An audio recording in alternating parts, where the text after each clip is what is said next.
ഒന്ന്. ഹിരോഷിമയിൽ ബോംബ് വർഷിച്ചത് എന്ന്.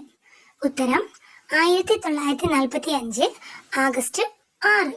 2. ഹിരോഷിമയിൽ വർഷിച്ച ബോംബ് ഏത്? ഉത്തരം ലിറ്റിൽ ബോയ്. 3. ഹിരോഷിമയിൽ വർഷിച്ച ബോംബിൽ അടങ്ങിയിരിക്കുന്ന മൂലകം ഏത്? ഉത്തരം യുറേനിയം 235. 4. ഹിരോഷിമയിൽ ബോംബ് വർഷിച്ച വിമാനം ഏത്? ഉത്തരം B-29 എനോള ഗേ. 5. നാഗസാക്കിയിൽ ബോംബ് വർഷിച്ച ദിവസം ഏത്? ഉത്തരം 1945 ഓഗസ്റ്റ് 9. 6. നാഗസാക്കിയിൽ വർഷിച്ച ബോംബ് ഏത്? ഉത്തരം ഫാറ്റ് മാൻ. 7. ഹിരോഷിമയിലും നാഗസാക്കിയിലും ബോംബ് വർഷിച്ചത് ആര്? ഉത്തരം അമേരിക്ക. 8. നാഗസാക്കിയിൽ ബോംബ് വർഷിച്ച വിമാനം ഏത്?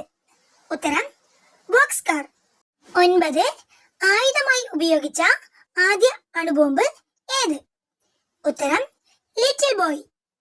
10. ഫാറ്റ് മാനിൽ അടങ്ങിയിട്ടുള്ള മൂലകം ഏതായിരുന്നു? ഉത്തരം പ്ലൂട്ടോണിയം. 11.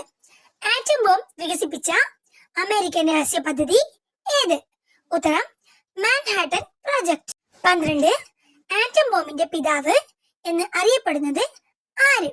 ഉത്തരം റോബർട്ട് ഓപ്പൺഹൈമർ. 13. ഉദയസൂര്യന് നാട് എന്നറിയപ്പെടുന്ന രാജ്യം ഏത്? ഉത്തരം ജപ്പാൻ. 14. ഹൈഡ്രജൻ ബോംബിന്റെ പിതാവ് എന്നറിയപ്പെടുന്നത് ആര്?